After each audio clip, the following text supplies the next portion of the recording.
400 రోజులైంది. 100 రోజులు పోయింది, 400 రోజులకు వచ్చింది. 6 గ్యారంటీలలో అర గ్యారంటీ మాత్రమే అమలైంది. 6 గ్యారంటీల్లో అర గ్యారంటీ మాత్రం అమలైంది. అది ఏది? అదొక ఫ్రీ బస్సు. అది తప్ప ఇంతవరకు ఒకటి కూడా సరిగ్గా చేయలేదు. కాకపోతే వాళ్ళ మాటలు, దబాయింపులు, ఊకదప్పుడు ఉపన్యాసాలు ఇవన్నీ చూసి ఇప్పుడే వినోదన్న చెప్పినట్టు నాకు కూడా వశం కాక రుణమాఫీ మీద అబద్దాలు చెప్తుంటే మొన్న అసెంబ్లీలో అడిగినాం. ముఖ్యమంత్రి ఉన్నాడు ఎదురుగానే, మొత్తం మంత్రులు ఉన్నారు, కాంగ్రెస్ వాళ్ళు అందరూ ఉన్నారు, ఎమ్మెల్యేలు, వాళ్ళందరూ కూడా చెప్పినాడు. మీరు చెప్పిన మాటల్లో వాస్తవం ఉంటే, అసెంబ్లీలోనే చెప్తున్నా, మీరు చెప్పిన మాట వాస్తవం అయితే 2 లక్షల రూపాయలు రుణమాఫీ చేసినామని మీరు ఏదైతే చెప్తున్నారో, కావాలంటే ఇడికి ఒక బస్ వేసుకుని అందరం కలిసి పోదాం. ముఖ్యమంత్రి సొంత ఊరు కొండారెడ్డిపల్లికి పోదామా, ముఖ్యమంత్రి నియోజకవర్గం కొడంగల్ పోదామా, లేదా నా నియోజకవర్గం సిరిసిల్ల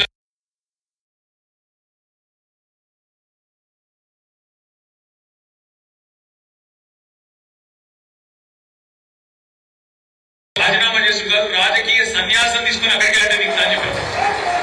కానీ కాంగ్రెస్ వాళ్ళు పాపం వాళ్ళు బయటనేమో నడుపుతున్నారు, అసెంబ్లీలో అడిగే వరకు నోరు పడిపోయినట్టు అయిపోయింది. ఏం చెప్పాలి? అటు ఇటు ఇటువంటి చూసారు. వెంకకెళ్ళి పెద్దపల్లి ఎమ్మెల్యే వేసాడు చెంగుమని. పెద్దపల్లి ఎమ్మెల్యే ఉన్నాడు విజయరామరావు, మా మాజీ ఎమ్మెల్యే మనోహర్ రెడ్డి సాబు ఇక్కడ ఉన్నాడు. విజయరామరావు లేచాడు, ఆయనకు రేషం వచ్చింది, లేచాడు, మైక్ తీసుకున్నాడు.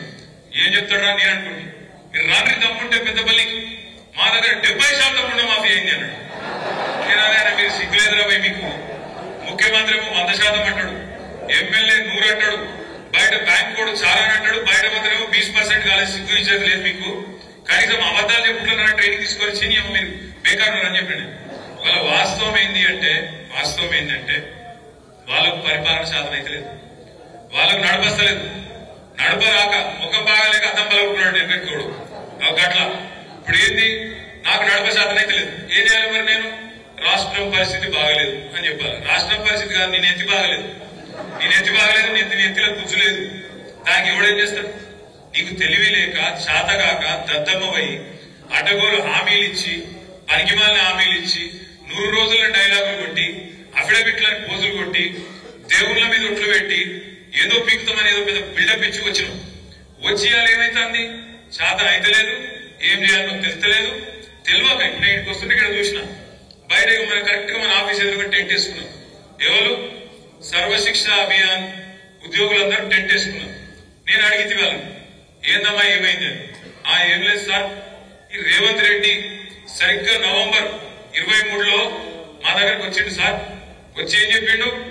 మీరు ఛాయ్ తాగే లోపల ముఖ్యమంత్రి అనేటోడు అనుకుంటే ఛాయ్ తాగే లోపల మీ సమస్య పరిష్కారం చేయొచ్చు, ఛాయ్ తాగే లోపల గవర్నమెంట్ ఆర్డర్ ఇచ్చి పంపించచ్చు, ఏముందమ్మా మీ సమస్య అని చెప్పిండు. చెప్పుడే కాదు, నన్ను గెలిపియండి, నేను పిలుచుకుంటా, ఛాయ్ తాగిపిస్తా, ఛాయ్ తాగే లోపల జీవో ఇచ్చి పంపిస్తా అని చెప్పిండన్నా. మరి ఆయన ఛాయ్ పత్తి దొరుకుతలేదా, పాలు దొరుకుతలేవా, నీళ్లు దొరుకుతలేవా, ఏం దొరుకుతలేదో మాకు అర్థం కాక టెంట్ వేసుకొని కూర్చున్నాం అన్నారు. ఛాయ్ పత్తు మరి చక్కెరను అదేదో లేకపోతే మనం పంపిస్తాం. 22,000 మంది వాళ్ళు ఎదురు చూస్తారు. ఆడబిడ్డలకు చెప్పిండు, కేసీఆర్ ₹1,00,000 ఇస్తాడు, నేను తులం బంగారం ఇస్తాను. మరి ఇప్పుడు బంగారం చేపలు దిగుతలేదు, అయినా పుడతలేదా బంగారం? తులం బంగారం దొరకలేదా? సంవత్సరం అయిపోయి ఎన్ని లెక్కలైనా 4-5 లక్షల పెళ్లిలైనాయి. ఒక్కలగా నచ్చిందా? రాలే. రుణమాఫీ అన్నాడు. నేను ముఖ్యమంత్రిని అడుగుతున్నా, మళ్ళొక్కసారి వేదికగా అడుగుతున్నా, నిన్న చెప్పినా మళ్ళీ చెప్తున్నా. ఎంత సిగ్గుదప్పిన ప్రభుత్వం అంటే, ఎంత ఇజ్జత్ లేని ప్రభుత్వం అంటే కాంగ్రెస్ ప్రభుత్వం. వీళ్ళే చెప్పారు. ఏం చెప్పారు? డిసెంబర్ 3కు ముందు తీసుకుంటే, అప్పుడు ఆదుకుంటారా మీకు? మనం రైతు బంధు కోసం 7,600 కోట్లు తయారు చేసి పెట్టినాం డిసెంబర్ లో. పోయిన సంవత్సరం ఇదే టైం పెడితే రేవంత్ రెడ్డి ఉత్తరం రాసిండు ఎలక్షన్ కమిషన్, మీరు అర్జెంట్ గా ఆపాలి, లేకపోతే ఎన్నికల ప్రభావం పడుతుంది, కేసీఆర్ మళ్ళీ రైతులందరూ మళ్ళా ఓట్లేసి మళ్ళా గెలిపిస్తారు, మీరు ఆపుండ్రి అని ఎలక్షన్ కమిషన్ ఉత్తరం రాసిండు. రాస్తే ఎలక్షన్ కమిషన్ వాళ్ళు ఎన్నికలు ప్రభావితం అయితే అని చెప్పి ఆపేసింది. అప్పుడు ఏం చెప్పిండు రేవంత్ రెడ్డి? డిసెంబర్ 3కు ముందు తీసుకుంటే ఎకరానికి 5,000, డిసెంబర్ 7 తర్వాత తీసుకుంటే ఎకరానికి 7,500 అన్నాడు. 7,500 కాదు, 75 పైసలు ఇచ్చిండు అవిడు. 75 పైసలు. ఆ రోజు మనం ఏదైతే కూడబెట్టిపోయినామో 7,500 కోట్లు, అవి మళ్ళా 3-4 నెలలు సదానికి అవే ఇచ్చిండు. దాని తర్వాత పార్లమెంట్ దాకా ఇచ్చిండు. ఎప్పుడైనా నాట్లు పడేటప్పుడు పడతాయి రైతు బంధు పైసలు, కానీ ఈయన ఉన్నప్పుడేమో ఓట్లు పడేటప్పుడు పడ్డాయి పైసలు. ఒక అట్లుంటది కాంగ్రెస్ పెట్టుకుంటే.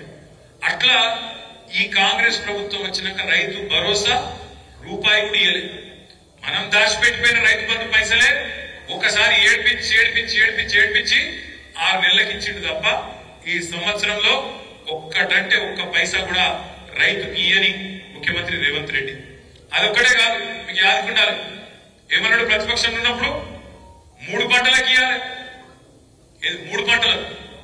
ఇప్పుడేమంటాడు, రైతు ప్రమాణ పత్రం రాసి అన్నాడు. ఇప్పుడు మా బొబ్బాపుడు శ్రీనివాస్ రెడ్డి నాడు ఇప్పుడు ప్రమాణ పత్రం రాసియాలి. ఏమని?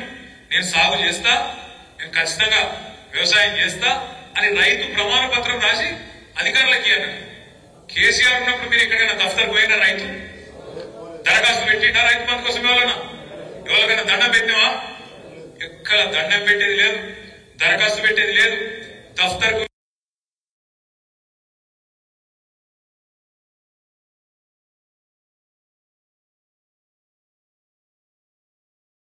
కోట్ల రూపాయలు రైతుల ఖాతాలో జమ చేసిన నాయకుడు